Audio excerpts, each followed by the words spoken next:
नमस्कार सबैलाई, म चाहिँ हजुरहरूलाई फेरि नयाँ भिडियो लिएर आएकी छु। हाम्रो अघिल्लो भिडियो त पक्कै हेर्नु भएको छ होला। त्यसमा हामीले फ्रन्ट लोडिङ वासिङ मेसिनको बारेमा सम्पूर्ण जानकारी दिएका छौँ।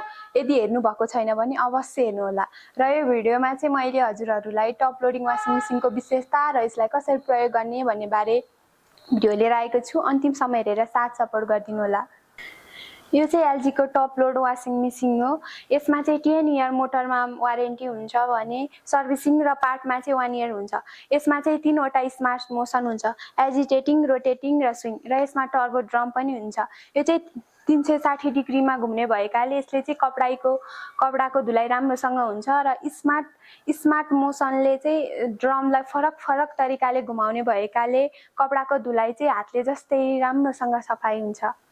यो चाहिँ एलजी टप लोड वासिङ मेसिनमा प्रयोग भएको मोटर हो। यसको नाम चाहिँ एलजी स्मार्ट इन्भर्टर मोटर हो।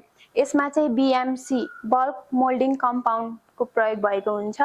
यसले चाहिँ धुलो, झिँगा र पानीबाट बचाउँछ, जसले चाहिँ मोटरलाई दीर्घकालीन समयसम्म चाहिँ टिकाउ राख्ने गर्दछ। यो टप लोडले चाहिँ 1 साइकलमा 60 देखि 65 लिटर पानी खपत गर्छ भने 70% चाहिँ कपडा सुकाउँछ।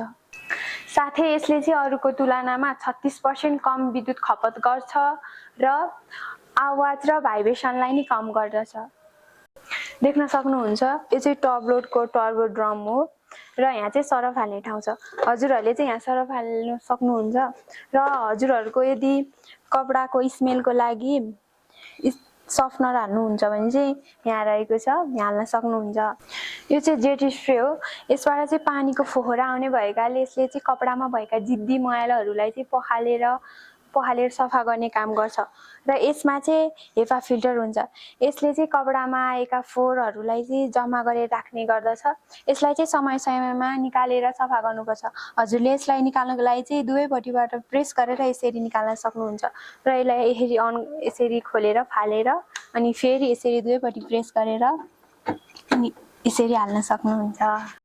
देख्न सक्नुहुन्छ यहाँ चाहिँ थुप्रै बटनहरू रहेका छन्। हजुरहरूलाई चाहिँ म यो बटन कसरी युज गर्ने भनेर सिकाउँछु। भिडियो अन्तिमसम्म हेरिदिनु होला। यहाँ चाहिँ अन बटन रहेको छ। हजुरले यसलाई प्रेस गरेर चाहिँ अन गर्न सक्नुहुन्छ र यहाँ फर्स्टमा रहेको छ सोइल लेभल। सोइल लेभल भनेको चाहिँ हजुरको पानी कस्तो छ र त्यही अनुसार चाहिँ यहाँ हजुरले यो लेभल चुज गर्न सक्नुहुन्छ। यदि हजुरको इनारको पानी छ भने हेभी र नर्मल पानी छ भने नर्मल र हजुरको सफा पानी छ भने लाइटमा चुज गर्न सक्नुहुन्छ।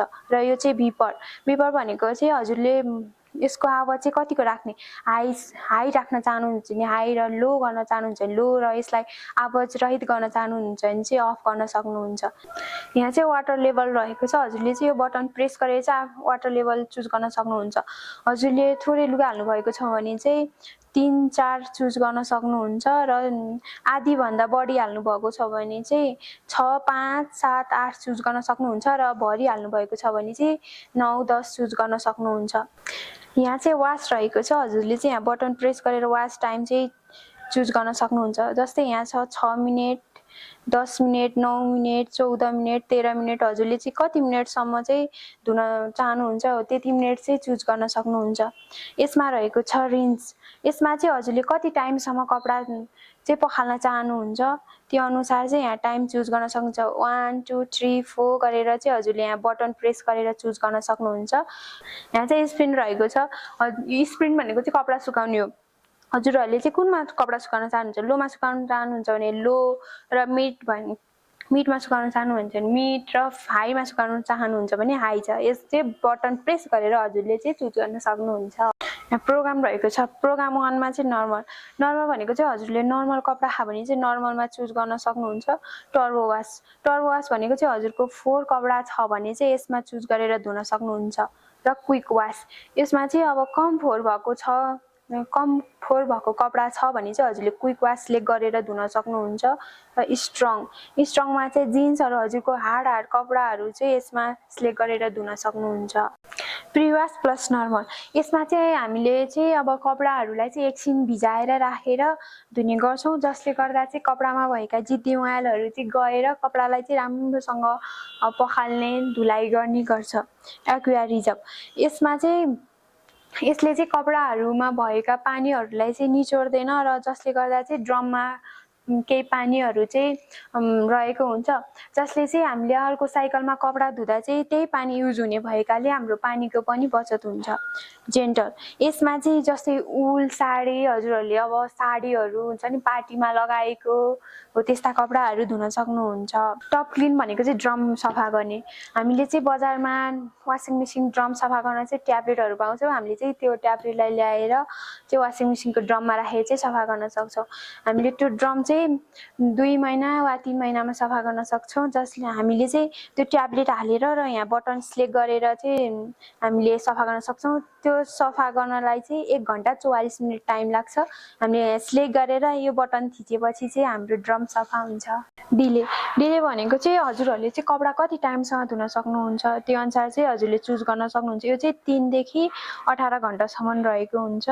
हजुरले चाहिँ कति घन्टासम्म धुने हो त्यो चुज गर्नको लागि चाहिँ यो प्रेस बटन थिचेर चाहिँ हजुरले यहाँ चुज गर्न सक्नुहुन्छ। म चाहिँ यहाँ अन गर्छु र यहाँ नर्मलमा चुज गर्छु र बिपरलाई लो, अनि म चाहिँ यहाँ आधी कपडा हालेको छु र त्यसैले म 6 मा चुज गर्छु।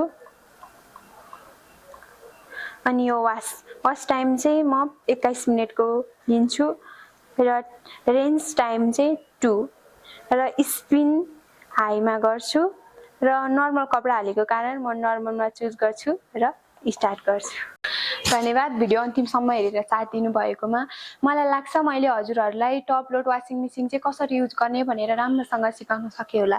यदि हजुरलाई केही कन्फ्युजन छ र हजुरहरूलाई भिडियो कस्तो लागेको छ केही जानकारी दिन चाहनुहुन्छ भने कमेन्ट बक्समा कमेन्ट गर्न नबिर्सनु होला। यदि भिडियो मन परे लाइक गर्नु होला अनि सब्स्क्राइब गरेर बेल बटन दबाउन नबिर्सनु होला। अर्को भिडियोमा फेरि पनि आउनेछु। धन्यवाद।